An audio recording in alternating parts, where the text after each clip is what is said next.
Okay, phenomenal Mishnah. Mishnah says that Arba Midos Benos Tzedakah. So remember, we're in the section of the force.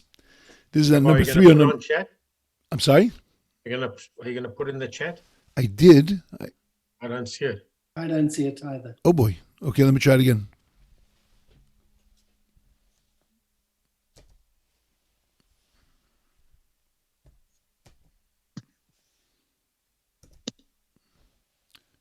Do you see it now? No. Wow. Okay, give me one more second. Let me go back to the. Oh. Let me go back to here.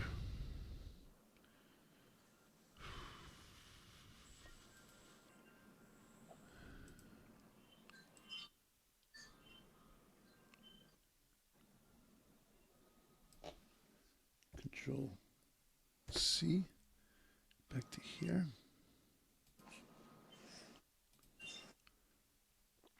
Control V. Do you see it now? No. Wow, that's crazy.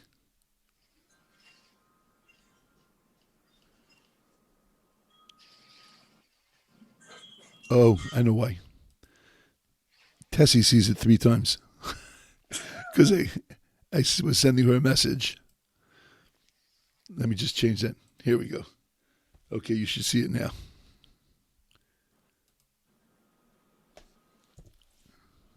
Not yet. Did you get it now? No. No. Okay. I'm trying again. Control V. And enter. Yes. Ha, Baruch Hashem. Technological genius. Okay. Again, we don't see. No, you don't see it? I see it. Yeah, it's in the chat. It's in the chat. Besides, I mean, I can try it one more time, but it's definitely in the chat. Yeah, I can see it. Control V. Okay, there we go. All right, so Arba Midas Benos Tzedakah. So there are 4 characteristics in Nos Tzedakah. You remember that in the people that give charity. If you remember, we were talking about the series of 4. We started off with 10, then we went to 7, and then we were dealing with 4s. And we had explained that the 4s were really, this is the steps that are needed to put yourself into the space of the righteous in order to be able to receive, as the very beginning of the chapter said, that the world was created with 10 utterances, and the reason that it was created with 10 instead of 1 was that we should recognize that it's a beautiful, elaborate world, and that those that build the world up, the righteous, so then there is great reward that's in store for them, and those that destroy the world are destroying something of tremendous value. So now the Mishnah is dealing with the midos, with the characteristics that a person needs to develop that personality that is a builder of the world as opposed to one that is a detractor of the world.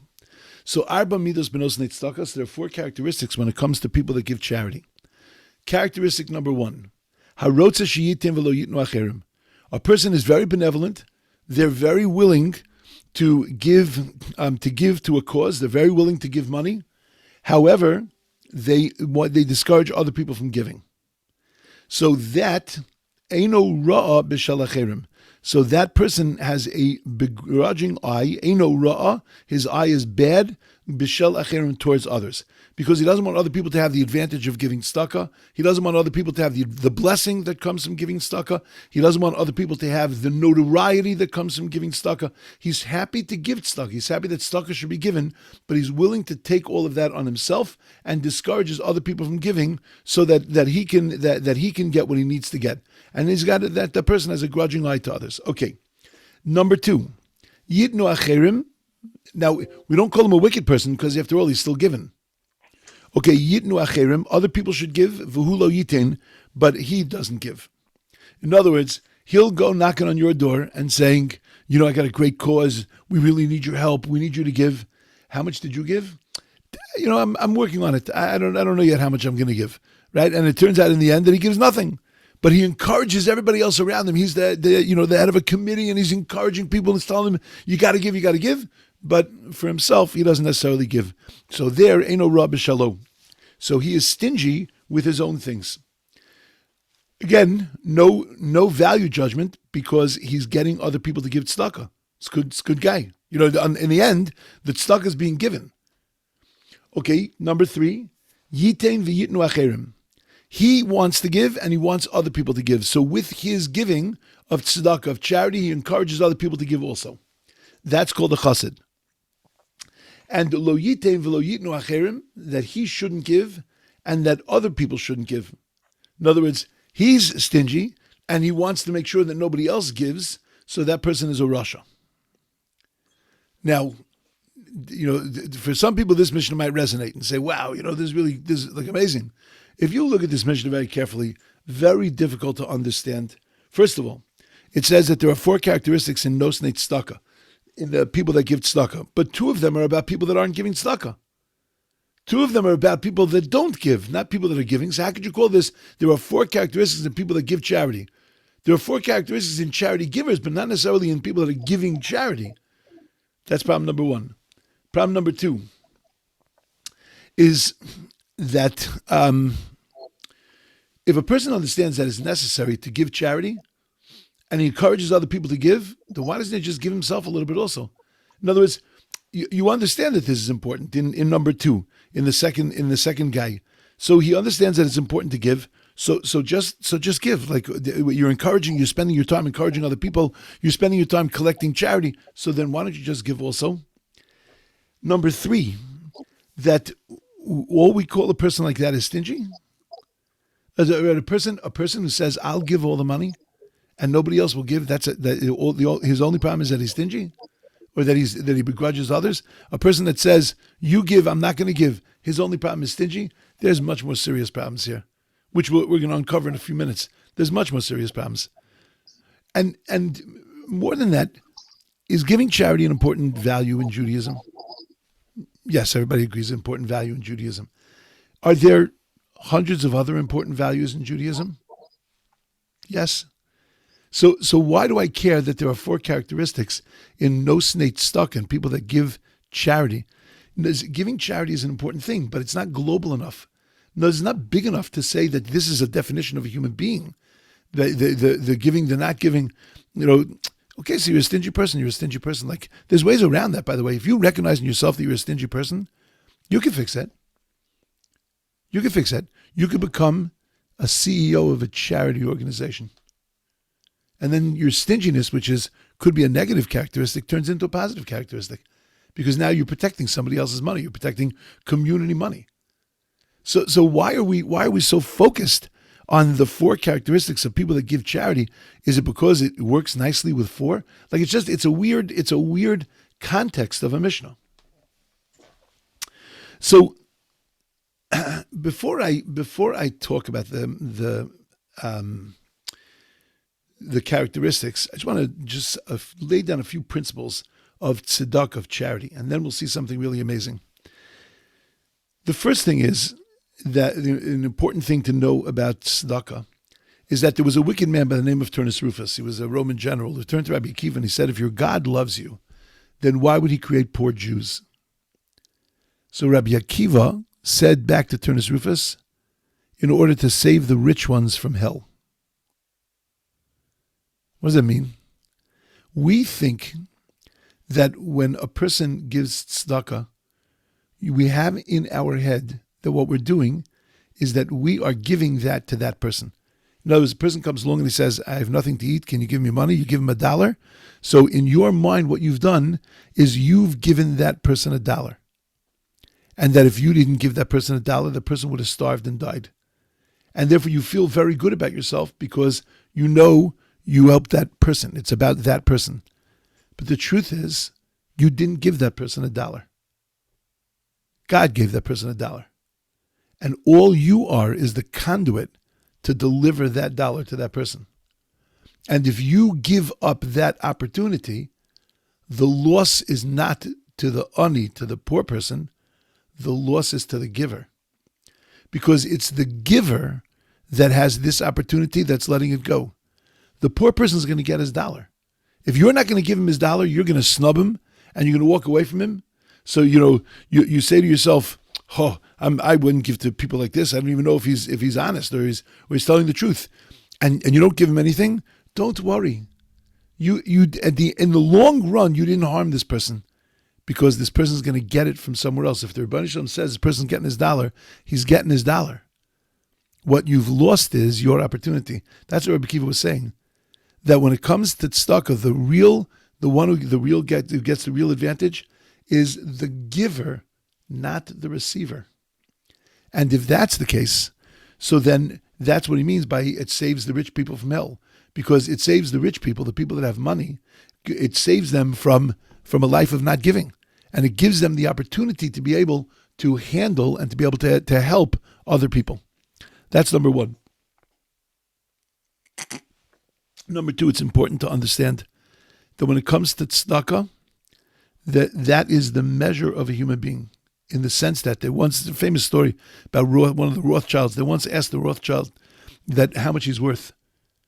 The government was checking his books, so he told one of his people that worked with him. He said, "Go get my books." He says, "No, not that one, that one." So he brings out one of his ledgers, and he starts going through to figure out what his wealth is. So he says to him, "Wait, I think you have the wrong book, because you're looking at your charity book. You should be looking at your business ledger." So he said, "No." He said, "My business ledger, I have a certain amount of money right now, but that's only right now. Something could happen to my business, and I could lose my business tomorrow. The government can come and take away all my money.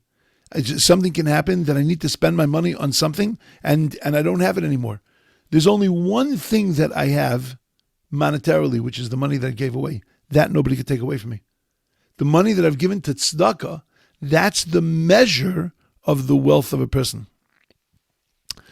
That's number two. Number three, how we give tzedakah is critical. The attitude that we give is critical, which means that you can give $1 million and its value could be very limited. And you could give $1 and its value could be greater than $1 million. A person who has the ability to be able to give and gives begrudgingly or gives less than what is to their ability and their honor, so then at the end of the day, what that is that it's valueless. There's an amazing thing in the Torah that we know that the princes of the tribes participated in the building of the tabernacle, the building of the Mishkan. God said to everybody that they should. God said to everybody that they should participate in building the Mishkan, building the tabernacle. Right? So you'll make a sanctuary for me, and this way I can dwell there with you, dwell inside of you. Beautiful. So everybody ran to the temple and brought things.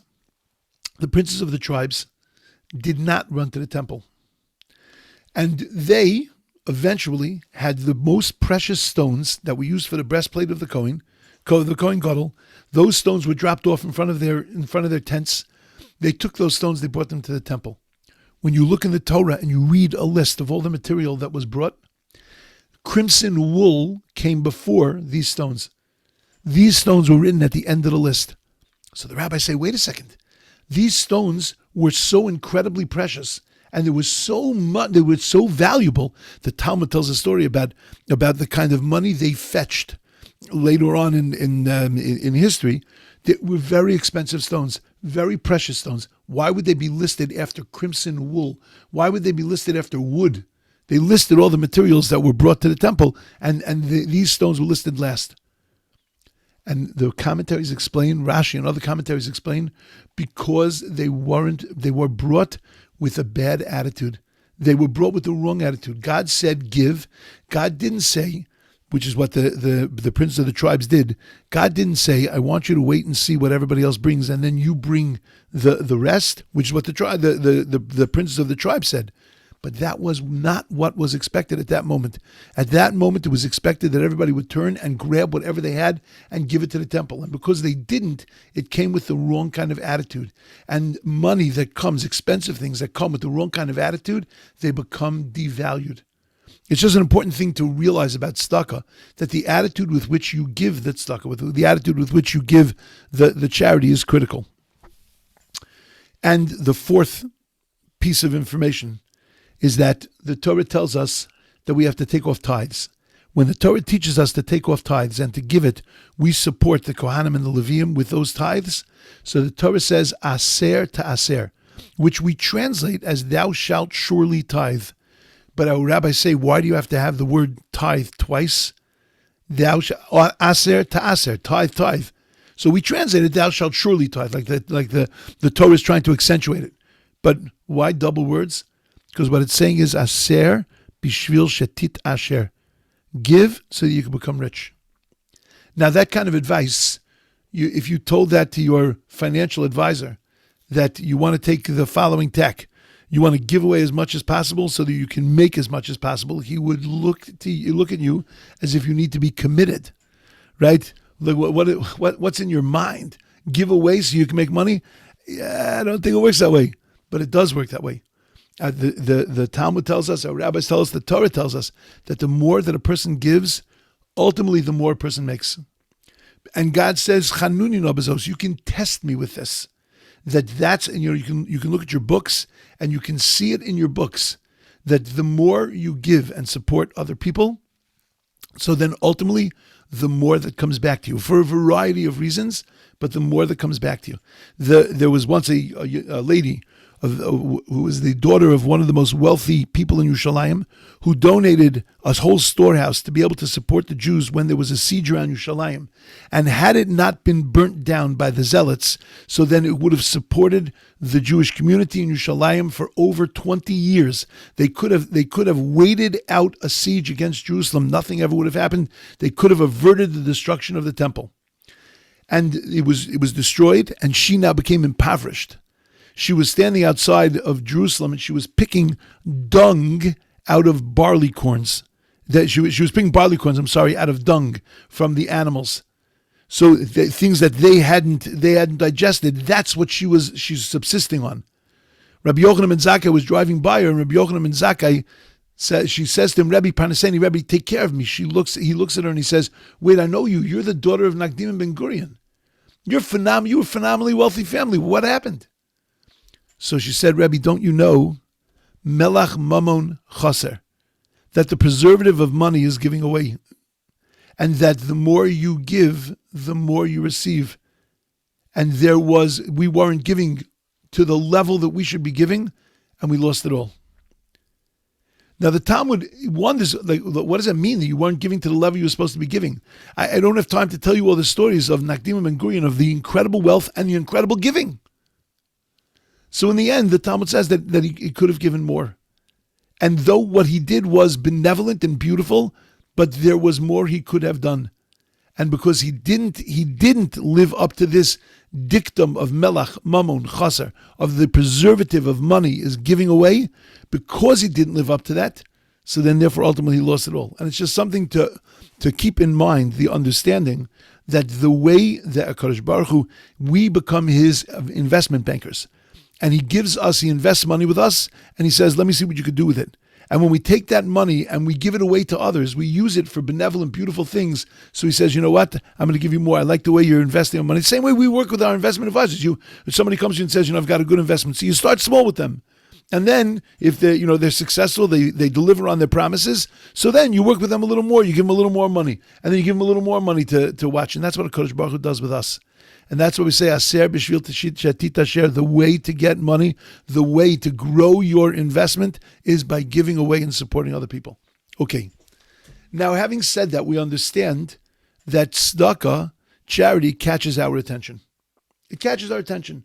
Where we talk about tzedakah, it's a major value in the Jewish people, even in secular Judaism, right? Even where we've secularized it, we've sucked out a lot of the heart of Judaism, giving tzedakah, tikkun olam, right? All those things that remains.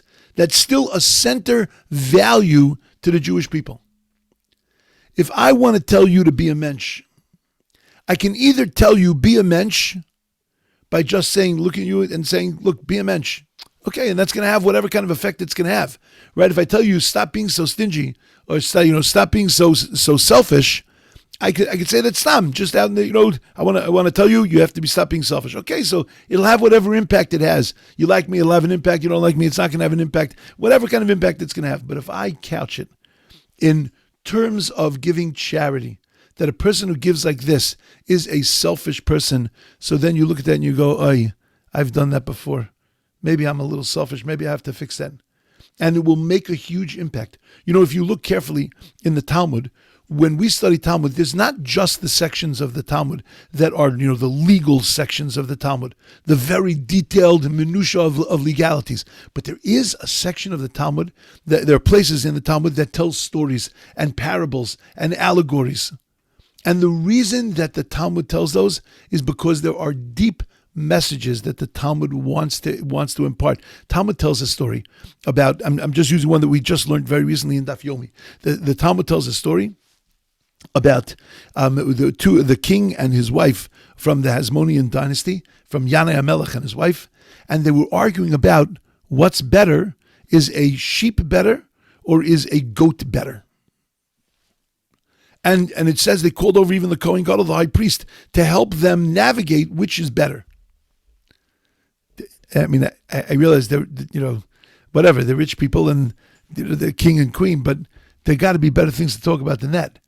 And the commentaries say, do you think the rabbis would put a story like that in the Talmud? Like, who cares? Who cares which is better? Is better to eat at this restaurant or that restaurant? Who cares? It's not something that the Talmud needs to deal with.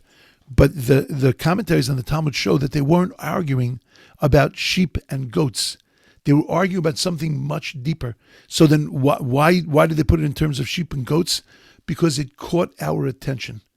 The rabbis often teach messages and lessons.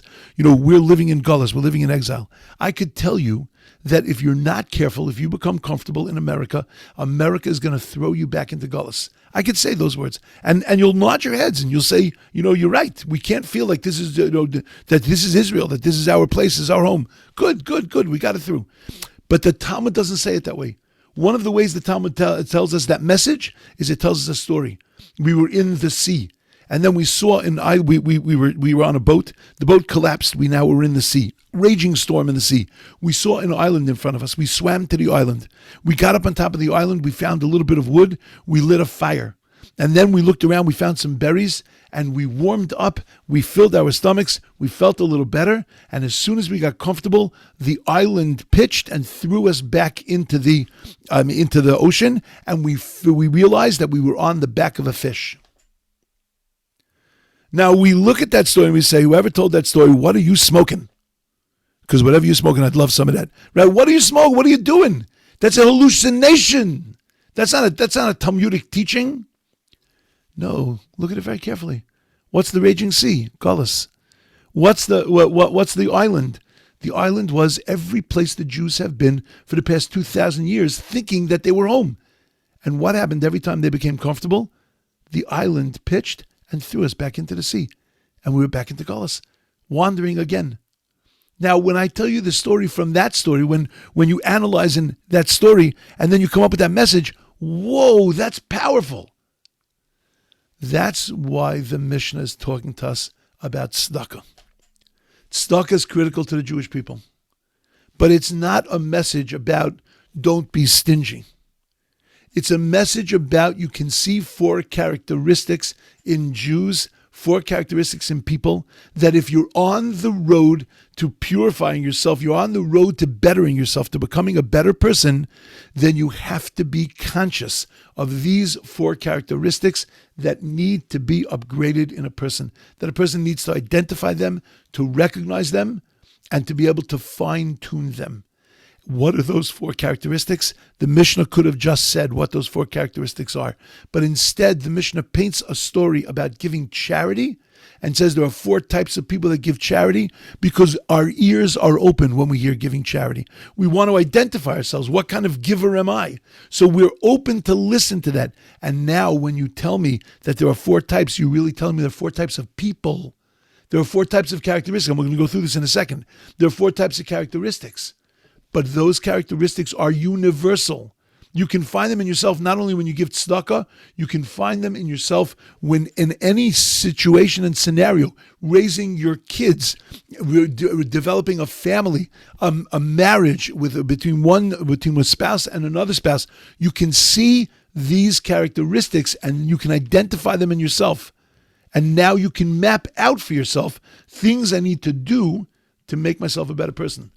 It's safe territory to talk about charity, rather than just to say you're a no goodnik if you do this, but to say a person who gives charity, he's got some issues. If this is the way he gives charity, when you analyze it, you look at it and you say, well, not only do I give charity that way a little bit, but I also talk to my spouse that way.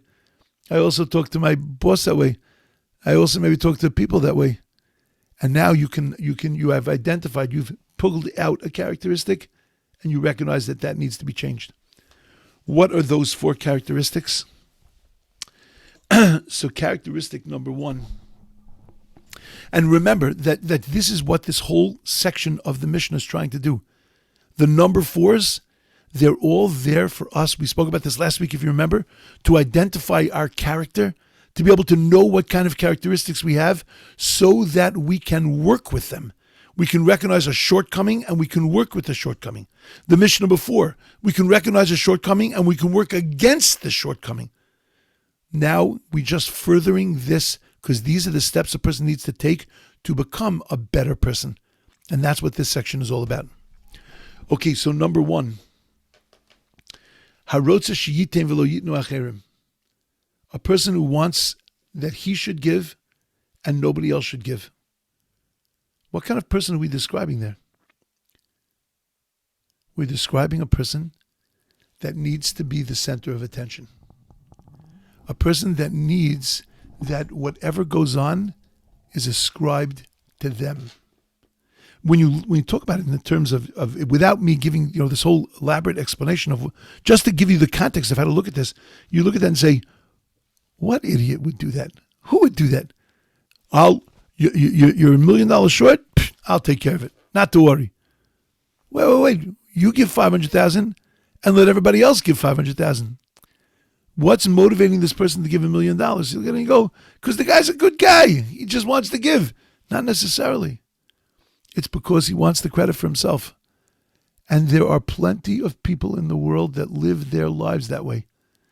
They look like Baalei Chesed. You look at them and you say, oh my God, they're just the most benevolent people. Look at how they're involved in so many things.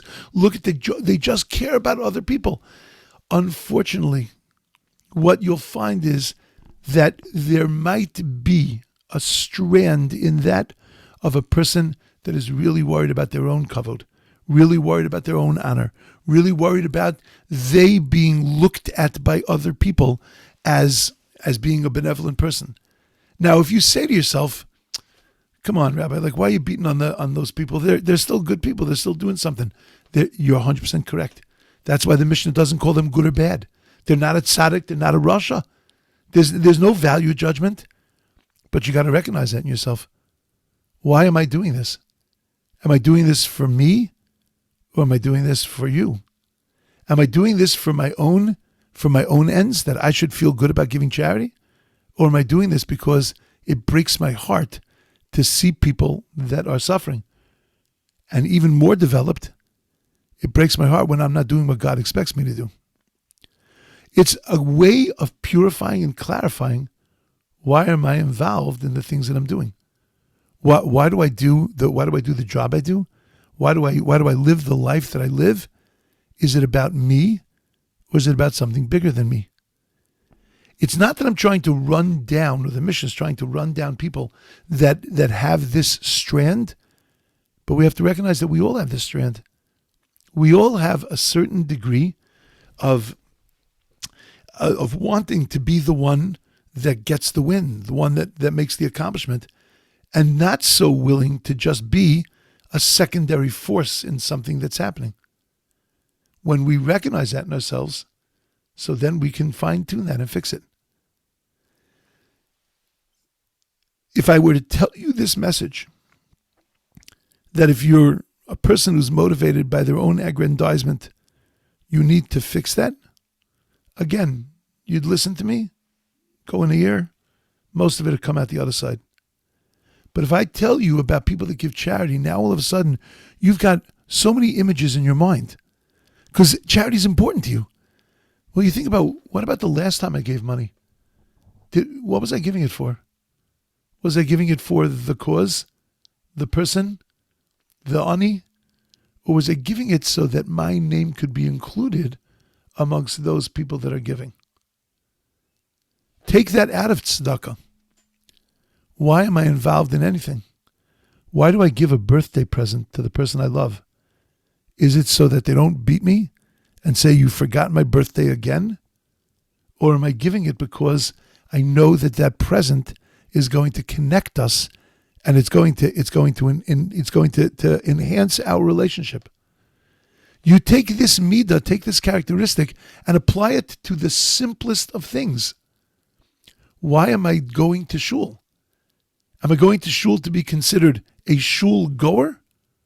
Or am I going to shul because that's where my heart lies? In everything that we do, we can purify and we can upgrade the motivation for what we're doing it. If we recognize the negative characteristic and the negative motivation. Okay, let's look at number 2.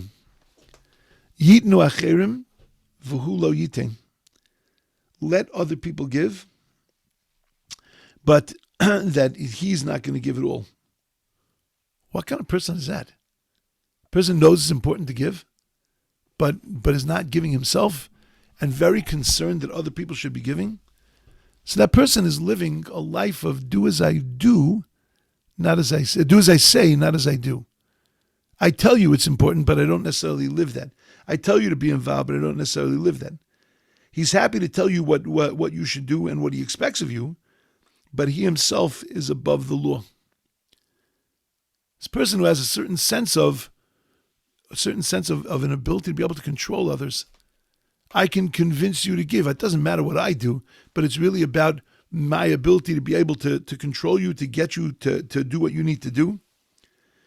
I don't want to be bothered. I don't want to take this responsibility on myself. I'm happy to live without responsibility.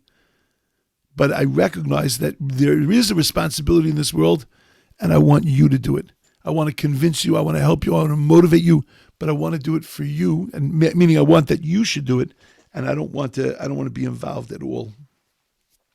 You know, a lot of times during the years, people would come to me and say, Rabbi, I've got the greatest idea for you. For you. And the person lays out, mamish, a plan that is so awesome. It just needs, people to do it. And you look at the person and say, okay, buddy, run with it. Run with it. And you get 2 types of people. You get another person that 15 minutes later it's done. And then you get those types of people that say, Rabbi, I can't do it. It's something, it's too big for me. I don't have the ability to do that. But I think that if you do this, it could really change things. What's motivating a person like that? Because a person like that is looking at himself and he's saying, look, I don't want to be burdened in life. I can come up with good ideas, but I don't want to take any responsibility. But the responsibility is yours. I want you should take responsibility. I'm never going to make through. Let me see if I can quicken the pace here a little bit. I got 2 minutes. The person who says, I'll give, and other people will give, and I want other people to give also, that's a person who is very self-aware. And that's a person who recognizes that I matter. I matter. If what I do needs to be right, and if I do it right, everybody around me is going to be inspired also. And everybody around me is going to be lifted up. And if I do it wrong, then I'm going to take the whole world down with me. That's a person who is very conscious and aware of themselves. Now that doesn't make you a chassid. The mishna says you're a chassid. It doesn't make you a chassid. but it's the underpinnings of becoming a chassid. Because what we've seen in every Mishnah is that a person who's in this position, of a position of where you're not just focusing on yourself, but you're looking to others and recognizing that everything you do has an impact on somebody around you. A person who's that sensitive, you know, one of my pet peeves, of course, as you know, is talking in shul. And why does it bother me so much? I wish I could say that it's because I feel like it's a slight to God, which I do, of course. But there's another reason. It's because I think that it's an incredible lack of sensitivity to people around you that are davening. And that what you're saying when you're talking is that my enjoyment of the service and my enjoyment here is more important than what you're doing. And that you also have no vision of yourself. You're not self-aware. Because when you talk, by definition, it's like when you yawn. What happens when you yawn? Everybody within, 10 feet of you is going to be yawning also. When you talk, so then that lowers the atmosphere and it causes more talking. A person who is self-aware would be very careful of that. Okay. And then number 4, lo yitem v'lo yitnu acherim. That's a wicked person. Why is that a wicked person? I don't want to give. I don't want other people to give. Whatever. It's not good. But that gets you wickedness. That's called a rasha. A rasha is a person who doesn't believe in God. A rasha is a person who causes other people to sin. Like a rasha is a person who says that the Torah wasn't given on Mount Sinai. But you're going to tell me a rasha is a person that says that doesn't want to give and doesn't want other people to give. Okay, so I have to leave that one with a question mark. And we'll discuss that next week. There is a very important understanding that needs to come out of that, of why that's called rishus. Why is that called wickedness? Okay, I ran out of time. I'm sorry. We'll continue next week. Beautiful. Okay. Everybody should have a beautiful, wonderful, amazing night and an amazing day. A beautiful week. Tu B'Shvat is this week on Thursday. If you, I'll tell you just one quick thing that I think I mentioned it last week. My son and I have started with podcasting. My son's been doing it for a while, so I've gotten into it with him. We started a podcast together called Around the SHABBOS Table, and we have we have just discussions, like a half-hour discussions, like we would have around the SHABBOS table. We take an issue and we shoot out an issue. And last week's issue was about Capitol Hill, all the crazy stuff that was going on Capitol Hill, and I think it's worthwhile to listen to. You don't have to agree with me, but I think it's worthwhile to listen to. The next one that's going to come out is going to be tomorrow, which is about Tu B'Shvat, which is nothing really about Tu B'Shvat. It's got a very, very important message.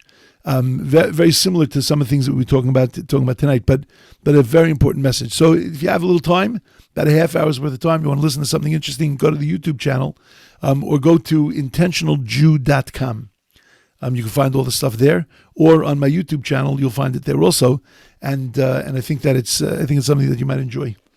Okay, everybody should have a beautiful week and a beautiful Tu B'Shvat and a beautiful Shabbos. And we'll see you next week. Thank you. Thank you, Rabbi. Thank you, Rabbi. Bye, Rabbi. Thank you. Bye-bye. Bye, everyone. It's always awesome to see everybody. Thank you so much. Thank you. My pleasure.